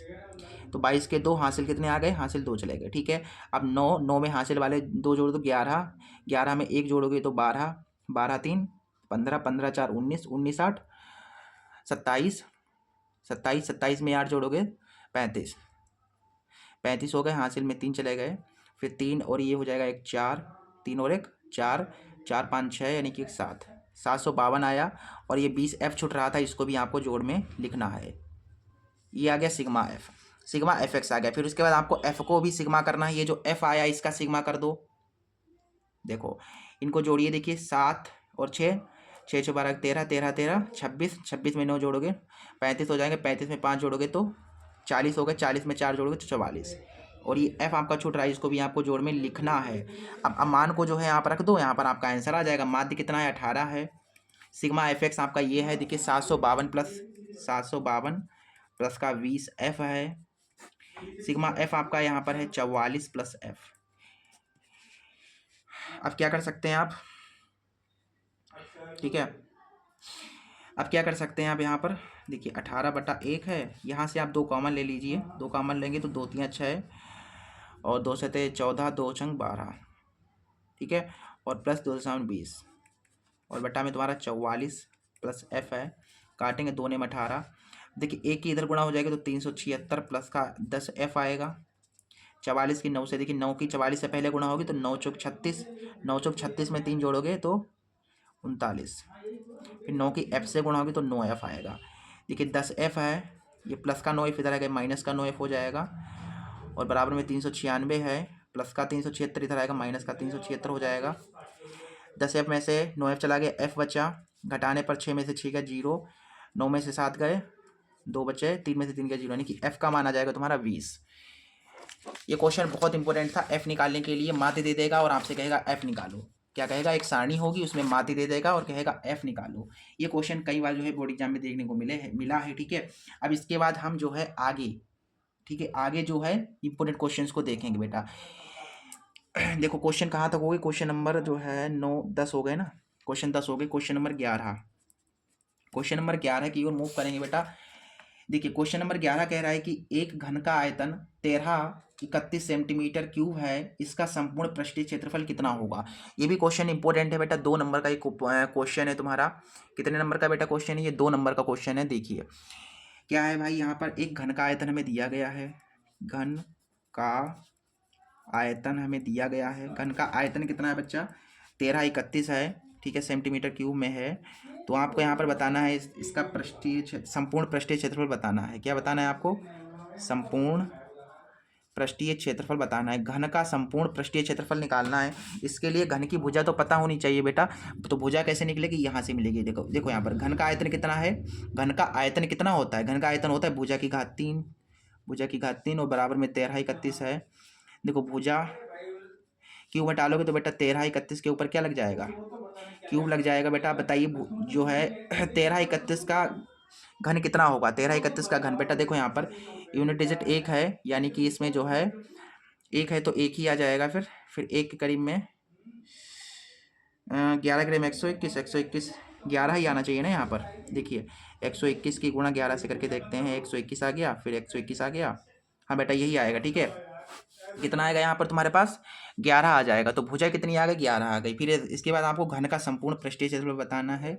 घन का संपूर्ण पृष्ठीय क्षेत्रफल बताइए। घन का संपूर्ण पृष्ठीय क्षेत्रफल कैसे निकलता है। घन का संपूर्ण पृष्ठीय क्षेत्रफल होता है 6 गुणा भुजा स्क्वायर, 6 गुणा भुजा स्क्वायर होता है ना, यही होता है ना, यही होता है ना बेटा, यही होता है ना, बताइए। घन का संपूर्ण पृष्ठीय क्षेत्रफल बेटा यही होता है हमारे ख्याल से। भुजा स्क्वायर, भुजा तुम्हारी 11 है, स्क्वायर है, तो 6 गुना है 11 ग्रे में 121, गुणा कराएंगे जब आप, तो आपको यहाँ पर मिलेगा 6 कम 6, 6 का 6 दूना 12, 6 कम 6 और 726 सेंटीमीटर स्क्वायर में आपका जो है उत्तर आ जाएगा बेटा। ये तुम्हारा उत्तर हो जाएगा 726 सेंटीमीटर स्क्वायर, ये तुम्हारा हो गया उत्तर। अगला जो इंपोर्टेंट क्वेश्चन है बेटा, अगला इंपोर्टेंट जो क्वेश्चन है वो देखिए। क्वेश्चन नंबर 12वां कह रहा है कि सिद्ध कीजिए कि 3 अंडर रूट 2 एक अपरिमेय संख्या है। बहुत ज़्यादा इंपॉर्टेंट है। अपरिमेय संख्या सिद्ध करने के लिए एक क्वेश्चन हर बार हर बोर्ड एग्जाम में आया है और आता रहेगा, ठीक है। तो हमें अपरिमेय संख्या सिद्ध करना है, तो यहाँ पर हमें मानना पड़ेगा बेटा, कभी भी आपको अपरिमेय संख्या सिद्ध करनी है तो उसको पहले परिमेय संख्या मान लो, ठीक है। तो मान लेते हैं कि जो है हमें किसको अपरिमेय संख्या सिद्ध करना है, हमें 3 इंटू रूट 3 को जो है अपरिमेय संख्या सिद्ध करना है। तो माना ये जो है ये एक परिमेय संख्या है, अपरिमेय जो है इसे सिद्ध करना है, लेकिन परिमेय मान लेंगे हम, तभी हो पाएगा काम। परिमेय संख्या है बेटा, हमने इसको एक परिमेय संख्या मान लिया। अगर ये परिमेय संख्या है तो किसके रूप की होगी, ये बटे में होगी, यानी a बटा b के रूप की होगी भाई। अगर ये परिमेय संख्या है तो इसके बराबर होगी। फिर a और b क्या है, a और b आपके पूर्णांक है, जहाँ a और b पूर्णांक हैं, a और b कोई पूर्णांक है, ठीक है, ए और बी पूर्णांक है। अच्छा, यहाँ पर थोड़ा सा ध्यान से देखेंगे। अगर आपको क्या करना है, आपको यहाँ पर लेफ्ट साइड रूट को रोकना है, बाकी ये जो है इसको गुणा में भेज दो। ये गुणा में 3 है तो बट्टे में पहुँच जाएगा। लेफ्ट साइड आपको रूट की संख्या रोकनी होती है, 3 है तो इधर आएगा 3 भी। बेटा यहाँ पर ये चीज़ आ गई, बस आपका आंसर मतलब हो गया। थोड़ी स्टेटमेंट आपको लिखनी है, ठीक है। चूँकि ये क्या है, ये 2 अंडर रूट 2 क्या है, एक अपरिमेय संख्या है, अपरिमेय संख्या है कि नहीं भाई, ये परिमेय संख्या है। और ये क्या भाई, ये बटे में है, इसका मतलब ये क्या है तुम्हारी, ये परिमेय संख्या है, ये परिमेय संख्या है। परंतु a बटा 3 भी एक क्या है, परिमेय संख्या है। परिमेय लिखो ऐसे करके, परिमेय संख्या है भाई। ये परिमेय है, ये परिमेय है। अगर ये परिमेय है तो ये वाली भी परिमेय संख्या होगी। क्यों होगी, क्योंकि ये भाई बराबर है इसके। अगर ये परिमेय है तो ये वाली भी परिमेय होगी, क्योंकि बराबर है भाई, बराबर है ना ये वाली। तो अगर ये परिमेय है तो कह सकते हैं कि अंडर रूट, इसलिए अंडर रूट 2 भी एक क्या होगी, परिमेय संख्या होगी, परिमेय संख्या है। लेकिन अगर आप इसका विरोध करें, नहीं गुरुजी आपने हमें सिखाया है कि अंडर रूट 2 के, अगर अंडर रूट के अंदर एक अभाज्य संख्या है, जो कि ये भी अभाज्य संख्या है ना, अगर अंडर रूट के अंदर एक अभाज्य संख्या है तो वो एक अपरिमेय संख्या होती है। लेकिन अगर हम इसका विरोध कर दें, लेकिन इसके विरोध से आप खुद बताओ क्या ये परिमेय संख्या है, नहीं है। अगर हम इसका विरोध करेंगे तो ये परिमेय संख्या नहीं है, यानी कि इसके विरोध से हम ये कह देंगे, इसके विरोध से अंडर रूट 2 जो है वो क्या है, एक अपरिमेय संख्या है। अपरिमेय संख्या, ये हमने सिद्ध कर दिया कि भाई अंडर रूट 2 है वो एक अपरिमेय संख्या है। अपरिमेय संख्या अगर है, अगर अंडर रूट 2 एक अपरिमेय संख्या है, और बेटा मैंने क्या कहा, मैंने कहा कि अंडर रूट 2 एक अपरिमेय संख्या है। अगर अंडर रूट 2 एक अपरिमेय संख्या है और अंडर रूट 2 आप देखिए यहाँ पर भी है, इसका मतलब ये भी एक अपरिमेय संख्या होगी फिर, है कि नहीं। इसलिए हम ये कह देंगे, इसलिए अतः 3 अंडर रूट 2 भी एक अपरिमेय संख्या है। बेटा ये तुम्हारा हो गया सिद्ध हो गया ना। इस तरीके से आपको करना था क्वेश्चन, बहुत आसान क्वेश्चन था, बहुत ईजी तरीके से हमने आपको समझा दिया है, ठीक है। बहुत चलिए बेटा, इसके बाद इसका जो नेक्स्ट क्वेश्चन है उसमें मूव करते हैं। हमारा जो क्वेश्चन नंबर 12 हो गया ना, क्वेश्चन नंबर जो 13 जो कि इंपॉर्टेंट क्वेश्चन है, बहुत इंपॉर्टेंट क्वेश्चन है। कह रहा है कि 6 मीटर, क्वेश्चन आपको दिख रहा होगा, ठीक है। कह रहा है कि 6 मीटर लंबाई वाले एक ऊर्ध्वाधर स्तंभ की भूमि पर छाया की लंबाई 4 मीटर है, जबकि उसी समय एक मीनार की छाया की लंबाई 28 मीटर है, तो मीनार की ऊंचाई कितनी होगी। बहुत ज़्यादा इंपॉर्टेंट क्वेश्चन है 2025 बोर्ड एग्जाम के व्यू से, ठीक है। क्या है बेटा, यहाँ पर एक पहले तो ज़मीन होगी, ठीक है, पहले तो ज़मीन होगी। क्वेश्चन को तुम तुम मत समझो, मैं तुमको समझा ही दूंगा, तुम केवल देखते रहो। क्या है, एक पहले तो भूमि है, भूमि के ऊपर क्या है, एक स्तंभ भाई है। मान के चलता हूँ कि यहाँ पर एक स्तंभ है, कुछ इस तरीके से मान लेता हूँ, ये स्तंभ है बेटा, ये स्तंभ है। अब भाई स्तंभ कितना लंबा है, स्तंभ है 6 मीटर लंबा। ये जो स्तंभ है ये 6 मीटर लंबा है भाई। ये स्तंभ है तो इसकी छाया की लंबाई भाई ऐसे ये होगी, छाया की लंबाई, ये छाया की जो लंबाई है इसकी वो कितनी है, इस स्तंभ के छाया की लंबाई 4 मीटर है। ऐसे करके इसको मिला दो बेटा, आपको पता है खड़ा है बिल्कुल तो 90 डिग्री होगा। ठीक है, ये था, यहाँ तक क्लियर है, बताओ यहाँ तक बताओ, क्लियर है, सब कुछ क्लियर है ना यहाँ पर, बहुत बढ़िया बेटा। आगे देखो, अब हम क्या करते हैं, आगे यहाँ पर बताया गया कि उसी समय यानी इसी समय जो है एक मीनार है। मान लेता हूँ मीनार कहीं यहाँ पर खड़ा है, ये मीनार है बेटा, ये मीनार है। इस मीनार की छाया की लंबाई 28 है, यानी कि ये मीनार है। तो इसको कुछ जो है इस तरीके से आप इसमें मिला सकते हो ना, मिला सकते हो कि नहीं मिला सकते हो इससे। तो आप जो है इसको ऐसे करके मिला दो, ऐसे करके इसके साथ ये जो है ऐसे करके मैच कर दो इसमें। ठीक है, ऐसे करके आप मैच कर सकते हैं ना, बिल्कुल मैच कर सकते हैं गुरुजी, बिल्कुल मैच कर सकते हैं। तो भाई यहाँ पर मैच कर दिया, तो ये जो छाया है, ये जो मीनार है बेटा, ये तो मीनार है ना तुम्हारा, ये मीनार, इसके जो छाया की लंबाई है यहाँ तक वो है 28 मीटर। वो कितनी है, 28 मीटर है पूरी, 28 मीटर है, ये आपको बताया है, पता है आपको ये। ठीक है, तो आपको ये जो मीनार है इसकी लंबाई आपको बतानी है। इस मीनार की लंबाई को मैं x मान लेता हूँ, यानी कि मुझे x निकालना है। हमारा टारगेट रहेगा बेटा x निकालने का, हमारा टारगेट रहेगा x निकालने का बेटा। कैसे निकलेगा, यहाँ पर देखिए, यहाँ पर इसको नाम दे देता हूँ A, V, इसे C और इसे डी नाम दे दिया, इसे ई नाम दे दिया, ऐसे करके नाम दे दिए। यहाँ तक क्लियर है, ये 90 बन रहा है तो इसका मतलब यहाँ पर भी 90 होगा, क्योंकि भाई खड़ा है सीधा ये भी, तो 90 डिग्री ये हो गया। सबसे पहले आप त्रिभुज ए बी सी, ठीक है, यहाँ पर देखिए त्रिभुज ए वी सी तथा और एक त्रिभुज तुम्हारा कौन सा है, त्रिभुज E D C. E D C में, इस वाले त्रिभुज में अगर आप देखें तो इसका एक कोण, इस ए बी सी का देखिए, ए बी सी का ये वाला बी कोण और इसका डी कोण क्या है, दोनों बराबर हैं, दोनों 90 डिग्री हैं। तो आप यहाँ पर देखेंगे कि कोण जो वी है वो कोण डी के बराबर है। क्यों बराबर है, क्योंकि दोनों जो है वो 90 डिग्री हैं। ठीक है, दोनों 90 डिग्री हैं। इसके बाद एक कोण बराबर हो गया, एक और कोण बराबर दिखाना है मुझे। देखो, इस बड़े वाले त्रिभुज में भी ये सी वाला कोण आ रहा है और इस वाले त्रिभुज में भी ये सी कोण आ रहा है। इसका मतलब कोण जो सी है वो कोण सी के बराबर है। क्यों बराबर है, क्योंकि उभयनिष्ठ कोण है। उभयनिष्ठ का मतलब दोनों में ये कोण आ रहा है, उभयनिष्ठ कोण है बेटा। दो कोण बराबर हो गए, यानी यहाँ पर ए नियम हम लगा देंगे। ए नियम से बेटा दो कोण बराबर है, तीसरा ऑटोमेटिक बराबर ही हो जाएगा। इसका मतलब ये वाला कोण ऑटोमेटिक बराबर हो जाएगा। ठीक है, वो छोड़ो, अब दो कोण बराबर हो गए, इसका मतलब ये जो है ये दोनों त्रिभुज कैसे होंगे, समरूप होंगे बेटा। जब दो कोण बराबर हो जाते हैं, या दो से अधिक कह सकते हो, जब दो कोण बराबर हो गए, ठीक है, तो क्या होता है, ये दोनों त्रिभुज कैसे हो जाएंगे बेटा, समरूप हो जाएंगे। यानी कि त्रिभुज तुम्हारा जो ए बी सी होगा वो समरूप होगा त्रिभुज ई डी सी के। अब बेटा हमने समरूप दिखा दिया तो ये आराम से निकल आएगा, क्योंकि भाई समरूप त्रिभुजों की भुजाओं का अनुपात क्या होता है, बराबर होता है। समरूप त्रिभुजों की भुजाओं के अनुपात क्या होता है बेटा, बराबर होता है। बताइए यहाँ तक कोई समस्या है, कोई प्रॉब्लम है, कोई दिक्कत है, नहीं है ना। चलिए, तो इसका मतलब इनकी भुजाओं का अनुपात बराबर होगा।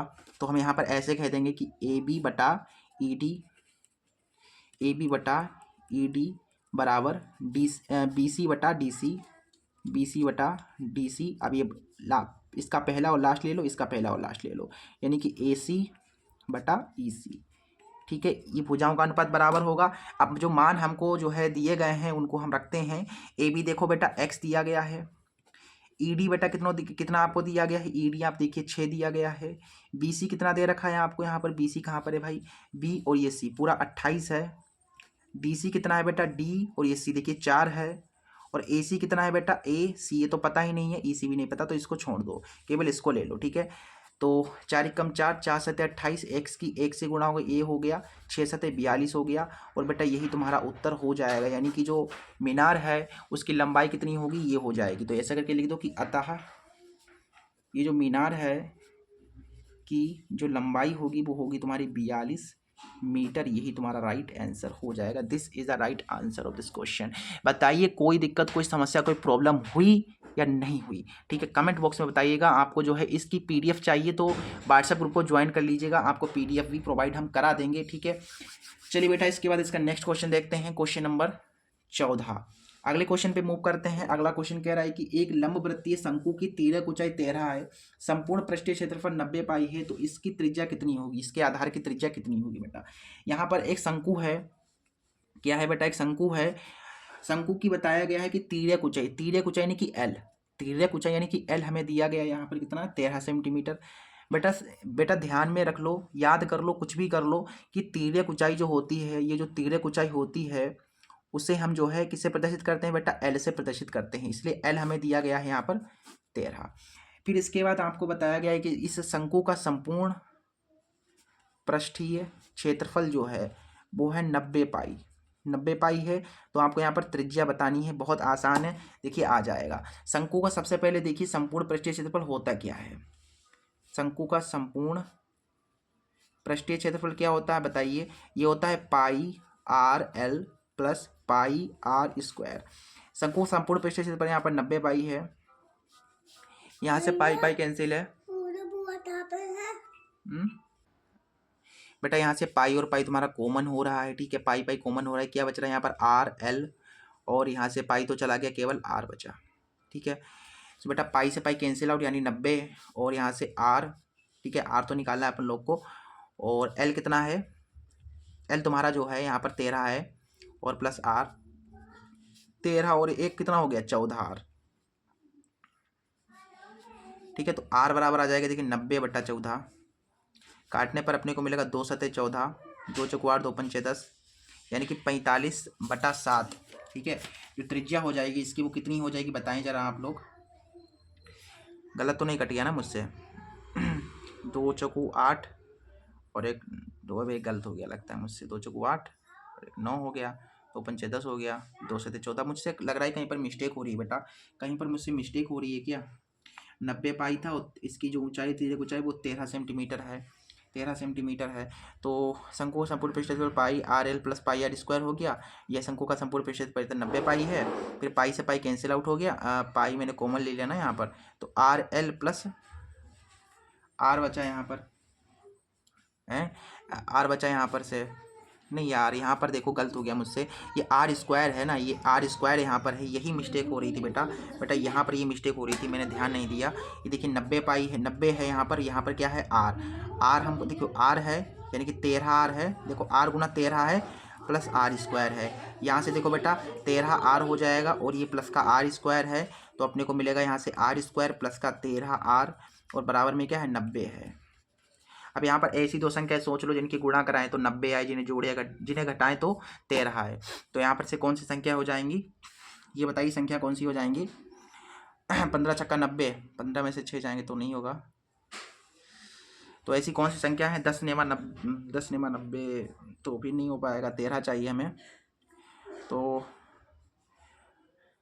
बताइए कौन सी संख्या ऐसी हैं, ऐसी कौन सी संख्या है, ऐसी दो संख्याएं आपकी कौन सी हो जाएंगी बेटा, ऐसी दो संख्याएं आपकी हो जाएंगी 18 पंजे 90, भाई 18 की 5 से गुणा करोगे तो 90, 18 में से 5 के 13, यहाँ पर मानों को रख दो 18 आर माइनस 5 आर माइनस 90 बराबर 0, यहाँ से कॉमन तुम्हारा आर होगा तो बचेगा आर प्लस 18, यहाँ से कॉमन तुम्हारा 5 होगा तो बचेगा आर प्लस 18, ये एक बार लिख लेना है आपको, ठीक है, कॉमन वाले को एक बार लिखते हैं, आगे देखिए नेक्स्ट पेज पे, ठीक है, यहीं पर करा दूं क्या, मैं यहीं पर करा दे रहा हूँ, देखो आर माइनस 5 हो जाएगा यहाँ पर और इसको 0 कर डालोगे तो आर बराबर बेटा 5 आएगा, यानी कि जो त्रिज्या आएगी वो कितनी आ जाएगी 5 सेंटीमीटर आ जाएगी। बेटा गुणनखंड करके सोल्व करेंगे जवाब तो आपको त्रिज्या जो मिलेगी वो मिलेगी 5 सेंटीमीटर। बेटा ये क्वेश्चन था, आराम से बन गया, बताइए यहाँ तक कोई समस्या कोई प्रॉब्लम हुई नहीं हुई ना, बहुत बहुत बढ़िया बेटा, बहुत बढ़िया बेटा। एक लास्ट क्वेश्चन और हम बता दे रहे हैं आपको, ठीक है, एक लास्ट क्वेश्चन जो है आपको बता दे रहे हैं, क्वेश्चन नंबर जो कि बहुत इंपॉर्टेंट क्वेश्चन है बेटा, ये मैं आपको क्वेश्चन बता देता हूँ, ये लास्ट क्वेश्चन है, फिर इसके बाद अगले सेशन में हम जो है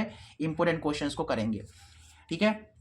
देखो यहाँ पर क्या है कि कहा गया है कि दी गई आकृति में, आपको एक आकृति यहाँ पर दी गई है, दी गई आकृति में ABC 14 सेंटीमीटर त्रिज्या वाले एक वृत्त का चतुर्थांश है तथा VC को व्यास मानकर एक अर्धवृत्त खींचा गया है, छायांकित भाग का क्षेत्रफल ज्ञात कीजिए। देखो मेंसुरेशन का क्वेश्चन है, नहीं मेंसुरेशन का ही तो है ना बेटा। देखो यहाँ पर क्या है, एक भाई इस तरीके से आकृति है, आप देखते जाइए, ठीक है, आप देखते जाइए, ज़्यादा माइंड पर प्रेशर आपको नहीं डालना है, जो मैं बताता जाऊँ उसको समझते जाओ, ठीक है। ये आपका त्रिभुज कुछ इस तरीके से है, फिर ऐसे करके जो है ये मिल गया, ठीक है, बढ़िया करके आपको बनाना है, मेरा तो थोड़ा बहुत टेढ़ा हो रहा है, ठीक है, ऐसे करके कुछ आकृति है, ठीक है, और ये जो है तुम्हारा V है, ये तुम्हारा A है, ये तुम्हारा C है, कुछ इस तरीके से है बेटा, और ये तुम्हारा 14 सेंटीमीटर है और ये वाली जो है ये तुम्हारी भी ये भी 14 ही सेंटीमीटर है और यहाँ पर पूरा 90 डिग्री बन रहा है।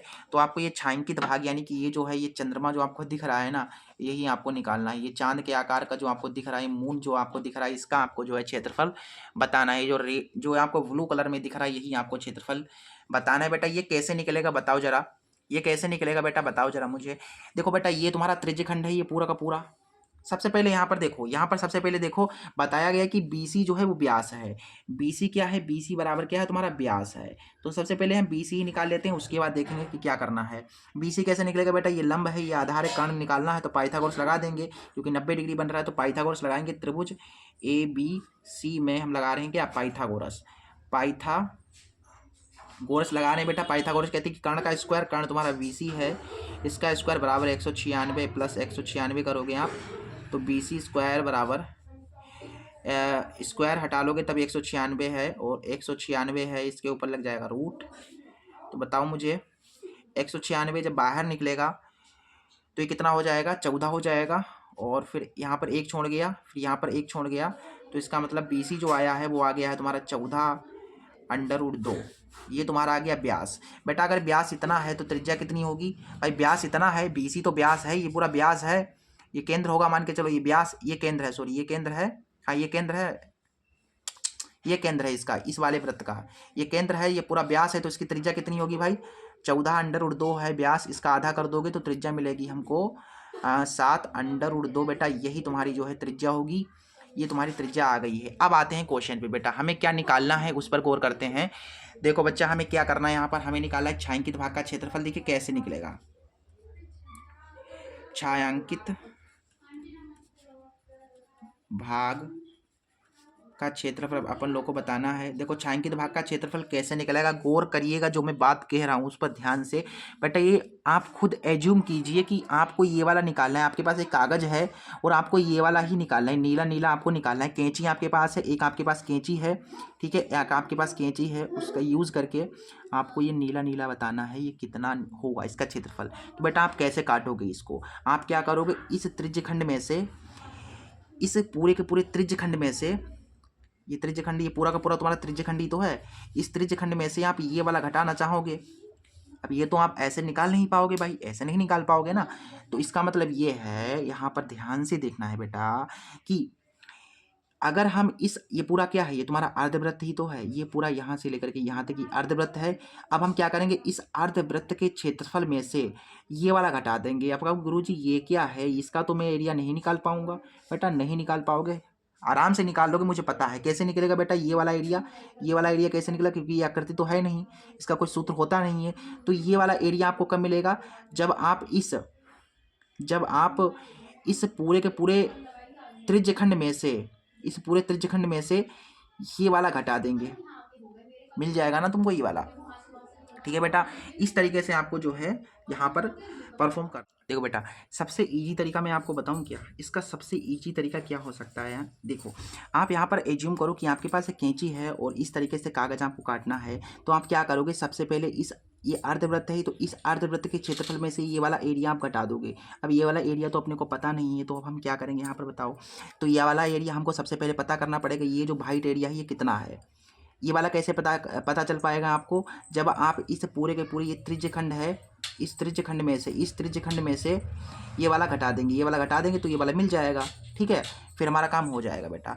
तो देखो ये छायांकित भाग का क्षेत्रफल हम आराम से बाद में निकालेंगे। अभी हम क्या करते हैं, अभी के लिए हम जो है हम इतना एरिया निकालते हैं, ये वाला जो एरिया है, ये वाला एरिया ये निकालते हैं। तो ये कैसे निकलेगा, इस त्रिज्यखंड के क्षेत्रफल में से ही समकोण त्रिभुज को घटा करके, इस सफ़ेद में से मैं इतना सफ़ेद घटा दूंगा तो ये वाला मिल जाएगा, फिर हमारा काम हो जाएगा। ठीक है, अब हम क्या करते हैं, यहाँ पर चूकी करके लिखते हैं। हम क्या करते हैं, यहाँ पर त्रिज्यखंड का क्षेत्रफल, त्रिज्यखंड का क्षेत्रफल, इसमें से क्या घटा रहे हैं हम, ये समकोण त्रिभुज का क्षेत्रफल घटा रहे हैं, समकोण त्रिभुज का क्षेत्रफल हम घटा रहे हैं बेटा। देखो यहाँ से त्रिज्यखंड का क्षेत्रफल होता है थीटा बटा 360 गुणा पाई आर स्क्वायर, और समकोण त्रिभुज का क्षेत्रफल होता है 1/2 गुणा लंब गुणा आधार। इसमें लंब और आधार दोनों ही 14 ही है। देखो लंब भी 14 है, आधार भी 14 ही है। थीटा कितना है बेटा, 90 है। देखिए 90 है, तो थीटा 90 है, नीचे तुम्हारा 360 है, और पाई के स्थान पर 22/7 आप रख सकते हैं। आर कितना है बेटा, देखिए त्रिज्या इसमें आर 14, त्रिज्या ये आई है तुम्हारी ना, ये तुम्हारे वृत्त के लिए है और त्रिज्यखंड के लिए यही त्रिज्या है तुम्हारी। त्रिज्यखंड के लिए जो है त्रिज्या तुम्हारी 14 ही चलेगी ना।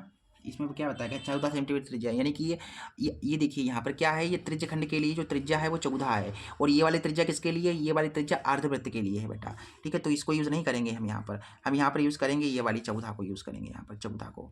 फिर 2 बार है, 2 बार लिखना पड़ेगा, 1/2 गुणा लंब, लंब 14 है, आधार भी 14 ही है। इसको देखो काटो, 2 सतह 14, 7 दूना 14, ये कटेगा 9 एकम 9, 9 चौके 9 चौक 36, फिर 2 दूना 4, 2 एकम 2, 2 एकम 2, यानी कि 11 गुणा 14 ही बचा इधर, 11 गुणा 14 बचा और इधर 14 गुणा 7 गुणा 14 बचा। 14 की 11 से गुणा करोगे 14 एकम 14 के 4 हासिल 1, 14 एकम 14 में 14 यानी कि 15, 154 हो गए। फिर 7 चौक 28, 7 एकम 7, 8 9 64 98। अब यहाँ पर घटाओ, देखो 14 14 में से 8 गए, 8 चले गए 14 में से, तो 6 बचे ना, 8 6 14, ठीक है। और यहाँ पर बचे तुम्हारे पास 14, 14 में से 9 गए, 9 5 14, 56 बचा यहाँ पर आपका। ये जो एरिया होगा, ये वाला जो एरिया होगा वो होगा 56 सेंटीमीटर स्क्वायर। ये वाला जो एरिया है, ये जो वाइट कलर का एरिया है, ये आपका है 56 सेंटीमीटर स्क्वायर। तो अगर हम इस अर्धवृत्त के क्षेत्रफल में से ये वाला 56 सेंटीमीटर स्क्वायर घटा देंगे तो हमारा आंसर आ जाएगा ना, बिल्कुल आ जाएगा। इस अर्धवृत्त में से ये वाला घटा देंगे, हमें अभी पता नहीं था ये, इसलिए मैंने ये सब कुछ करके ये निकाला है 56, ये वाला निकल गया। अब हम काम हमारा हो जाएगा। अब यहाँ पर हमें जो चाहिए अभिष्ट जो क्षेत्रफल हमें जो चाहिए वो देखिए, अभिष्ट क्षेत्रफल बराबर अर्धवृत्त में से अर्धवृत्त का क्षेत्रफल माइनस ये 56 कर देना है आपको, बस आपका आंसर आ गया। अर्धवृत्त का क्षेत्रफल क्या होता है, पाई आर स्क्वायर वृत्त का होता है, इसका आधा कर दोगे तो अर्धवृत्त का हो जाएगा। 56 है तो पाई के स्थान पर 22/7 आपको रख देना है। फिर आर स्क्वायर, बेटा इसकी त्रिज्या ये वाली आपको यूज़ करनी है, सेमी रूट टू यूज़ करनी है। 2 बार है तो 2 बार आपको लिखना पड़ेगा, सेमी रूट 2 लिखना पड़ेगा 2 बार। और माइनस का 56 है, और यहाँ से देखिए ये कटेगा 11/7, और 7 की 7 से गुणा होगी तो 7 7 49, √2 की √2 से गुणा करोगे केवल 2 आएगा। फिर यहाँ पर 56 है, 7 7 49, देखो यहाँ पर क्या आएगा 77, 11 7 77 दूना 2 7 14, 2 7 14, 154 माइनस 56। देखिए 154 में से 56 आपको घटा देने, आपका आंसर आ गया 4, ठीक है। 14 14 में से 6 चले गए आपके पास, तो 8 बचे, 8 से 14, फिर यहाँ पर बचे आपके पास 14 14 में से 5 गए तो 9, 98 सेंटीमीटर स्क्वायर आपका उत्तर हो जाएगा बेटा। यही तुम्हारा छायांकित भाग का क्षेत्रफल होगा। कितना आएगा आंसर आपका, आपका आंसर जो आया वो आ गया है 98 centimetre square. This is the right answer of this question. So बताइए आपको ये सेशन कैसा लगा, ये जो क्वेश्चंस आपको बताए सारे क्वेश्चंस आपको समझ में आए कि नहीं आए। अगली क्लास में बेटा डे 2 में, ये बेटा डे 1 था, ये बेटा डे 1 है इस क्लास का। डे 2 में हम और भी इंपॉर्टेंट क्वेश्चंस को जो है उन पर चर्चा करेंगे, इंपॉर्टेंट क्वेश्चंस पर चर्चा करेंगे। तो बेटा चैनल को सब्सक्राइब करके रखिए जिससे कि आने वाले क्वेश्चंस की वीडियो आपको मिल जाए। देखो ये जो मैंने कराए हैं इसमें क्वेश्चन, ये मैंने जो क्वेश्चंस कराए हैं इसमें बड़े वाले भी क्वेश्चन हैं, छोटे वाले भी क्वेश्चन हैं, मतलब 2 नंबर के, 4 नंबर के, 6 नंबर मिक्स है बिल्कुल, ठीक है। सारे क्वेश्चन आपको करा रहे हैं, ठीक है। चलिए मिलते हैं अगले वीडियो में, तब तक के लिए नमस्ते, जय हिंद, जय भारत।